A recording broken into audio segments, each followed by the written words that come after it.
Hi, Weekend Warriors. Today's episode was taped live at the September Work from the Brew House at Lake Ann Brew House in Reston, Virginia. As such, you're going to hear some background noise from those that were networking during the event. I spoke to Stephanie for about 45 minutes, so today I'm going to bring you part 1, and next Wednesday we'll have part 2 of our conversation. Hello, Northern Virginia. This is Nova Weekend Warriors, focused on those runners, cyclists, recreational athletes, outdoor enthusiasts, and fans of fitness in the Northern Virginia area. I'm Meg Donnelly, a licensed massage therapist in Herndon, Virginia, focused on those weekend warriors. As with every episode of Nova Weekend Warriors, this podcast is for entertainment purposes only and should not be taken as advice, medical or otherwise. The views of guests in each episode are solely their own and not necessarily the views of the Nova Weekend Warriors podcast or of Meg Donnelly in her capacity as a licensed massage therapist. And now that mouthful is done, we are ready to rock and roll. Before I get started and introduce our guest today, I am so excited because today is Work from the Brew House at the Lake Ann Brew House. So while we're recording, I'm sure you guys are going to hear a lot of background noise, and I want you to hear that because it's just the fun environment that is a Friday on Lake Ann at Lake Ann Plaza, right? Yes. Okay, fabulous. So we are here today with my friend Stephanie Wright. She is the co-founder of Eye of the Heart, or as insiders know it, EOTH, which now all my listeners are insiders, so you'll hear us say that for the rest of the show. EOTH is about bringing together local business, nonprofit, and the community. Stephanie, welcome. Thank you, Meg. Happy Awesome. to be here. So we'll learn a little bit more about EOTH, or Eye of the Heart, towards the end of the program. But what I really want to talk to you about today is you have a very unique perspective and you have a wonderful fitness journey. And when you shared it with me, it really resonated with me. Some of my listeners may know that I do struggle with depression and anxiety, and fitness has played a really big role for me in terms of dealing with that. And Stephanie's story is much different than mine. But I think because of that we have some shared elements of that, it really did resonate with me. So Stephanie, can you tell me a little bit about your journey and tell me a little bit about where you are right now? Okay.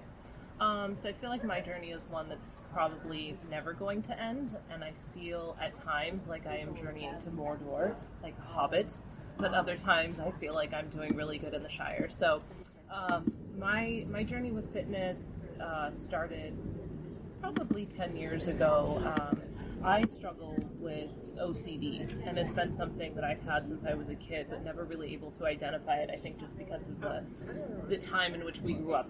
It wasn't really something that was talked about. It wasn't something certainly that my family talked about, so it took me a long time to identify what it was. And then, life gets in the way of the plans that we make, and several years ago I went through a divorce, and I moved to a new state, and I did all of these huge life triggers, and I found myself in a really dark place that I didn't want to be in any longer. And so while I did the traditional therapy and meditation and all these things, I found that I needed a connection to my mind, and I needed a connection to my spirit, but I also needed a connection to my body, because that's I felt like it was harder and harder every day to move my body to the places I wanted to go to. Right. So even with OCD, because I know that maybe for people like myself with depression or anxiety, I think the general public is more aware of how that can make you stagnant. Right. And it's literally a huge challenge certain times. Getting out of bed and saying, I'm going to get out of bed and I'm going to do things today, and then getting out of bed and going to the couch is sometimes like a high five moment. Absolutely. And I didn't realize that, but is that similar to sometimes what happens? So certainly, everybody's experience with OCD is different. Mine is definitely rooted in anxiety. It's one of the many great family traits I inherited. There was a time in my life where I found myself not leaving the house because the requirements of the disease were so high at that point. Okay. There were so many things I had to do to satisfy it, to get past the fear, to enter the world that I was choosing not to. Right, because then sometimes it's like easier to be like, instead of going through all of these rituals, Right. I can just stay Stay here comfortable. and because think about it, almost is like you have a really heavy workload, but it doesn't necessarily have to be done today, right? So you could be like, what do I want to do? Do I just want to sit and look at the lake, Right. or do I want to accomplish those goals? And sometimes you want to accomplish those goals, so you're willing to do everything. But other times you're like, oh my gosh, I just need to sit at the lake today. Yes, absolutely. Okay. And I think I for get me, it. I always want to accomplish my goals, but the idea of getting there seemed so hard that I chose to sit and look at the lake. But then I had guilt, and I had all these feelings of I'm not doing the things, I'm not the person that I want to be. I need to get through this. And so, I had this moment where I missed one of my really dear friends' weddings because I wouldn't get on a plane and I wouldn't fly back to California. Right. And I kind of woke up the next day and I said, what is happening? Yeah. You are no longer in control of your own choices, and something has got to change. And so part of that change for me came in the form of running. It's something that I was exposed to as a kid. My dad, he runs, and he actually is a late runner. He didn't start running until he was 25. Okay. So for me, that was really helpful, because I always kind of assumed that people were born fit. Yes.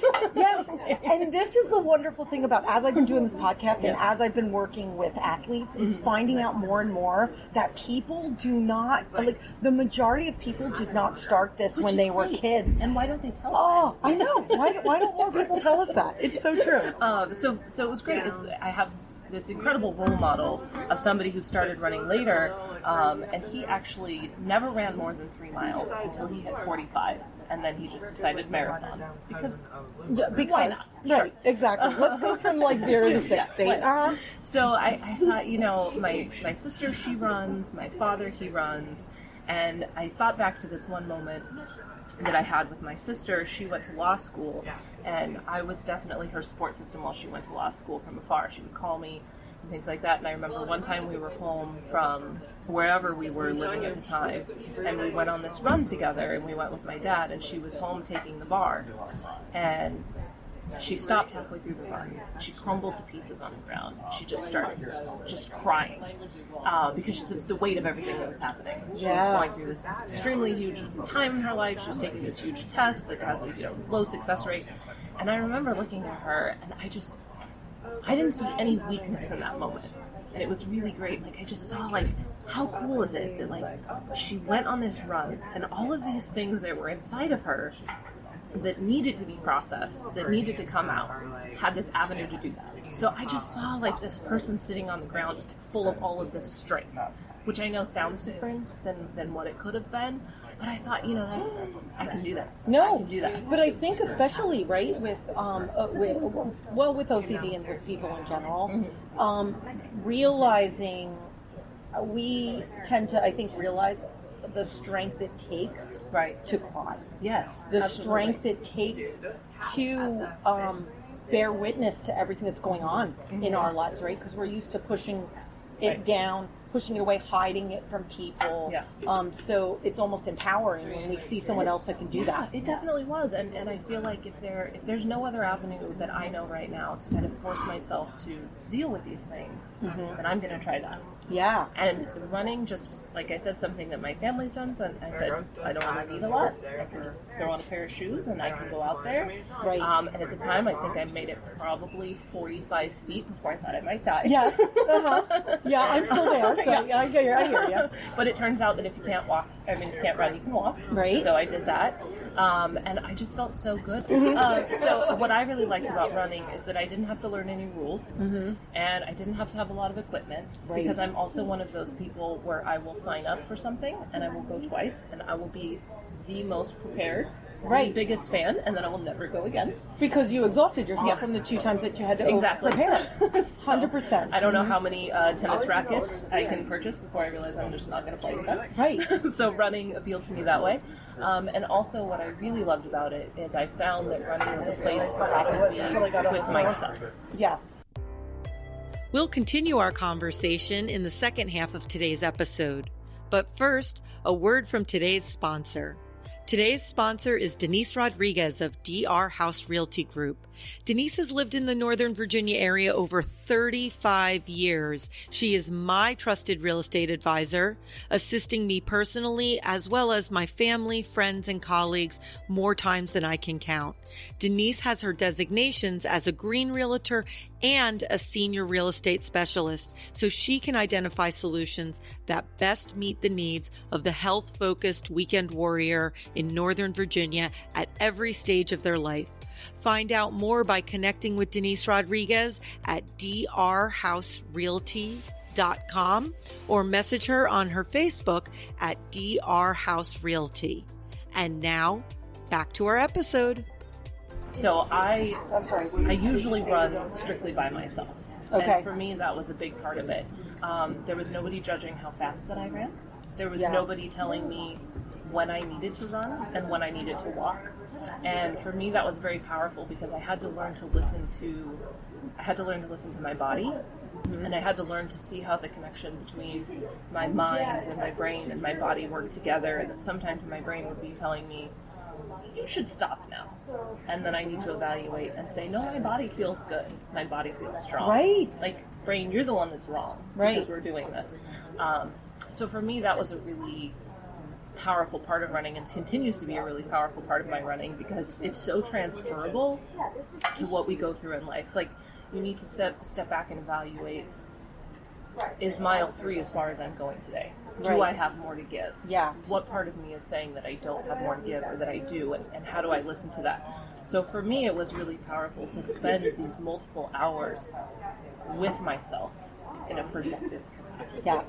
So that's really what kept me going is I knew that I could schedule time to be with just Stephanie. And some days I really enjoyed it. Some days I wasn't a huge fan of the person I was running with. Yeah. But I got through it, and it's been a really wonderful journey. And I started out, celebrating the first mile, and I've run 8 or 9 half marathons. Okay. Since then. But that's. I didn't realize it was that many. Yes. So that's awesome. So there's 2 things I want to go back to really quickly. The first thing is you talked about being able to run on your own and set your own goals and set your own agenda. And I think that that is something that I struggle with because I look at the running community and I will constantly want to compare myself where they are. The other thing I really struggle with is at its core, running is inexpensive. Right. Grab any pair of shoes and start going. Yeah. But we can be marketed to. Absolutely. And in the terms of oh my gosh, I don't have the Hoka ones that are, $200 and I don't have the latest and the greatest and my Gooder sunglasses didn't come in yet. And I'm wearing Gooders right now, by the way. So and they did come in, which I actually, so side no note. excuse there. Yeah. Side note, I do love them because they're only $25, and they're not paying me to say that, but was that ever a struggle? How do you counter that piece of it? Because I will go to maybe it's a non-starter because I'm not going to be good enough. I'm running a 15-minute mile, so who cares? Right. Mm-hmm. So for me, my running kind of varies the same way that my life experiences, which is some days I feel really good about it and I have all these goals and expectations, and then some days I just go and see what happens. And it's still a bit of a struggle, that game, because I love apps like Strava and connect you to the community. But I'm going to be honest, more than not, I don't turn my Strava on. And it's because of that. Because I find that when I turn it on, I'm constantly thinking, am I running fast enough? Yes. Is my run today going to be as fast as tomorrow? Right. And if not, does it still count? So for me, I don't run with much at all. I run with a backpack because I need a lot of water and my car keys, and because I tend to run by myself, I like to have all of my stuff with me. But I very rarely will wear a running watch unless I'm training for an actual marathon or half marathon. Don't get me wrong, no marathons here. Unless I'm training for something where I'm trying to push myself and have chosen that to be my specific goal, right? I don't try to use any accessories at all. I don't run with music. Because that kind of just helps you stay in your headspace and kind of what you're using it for. I'll agree with you there. I love when if I do a trail and I am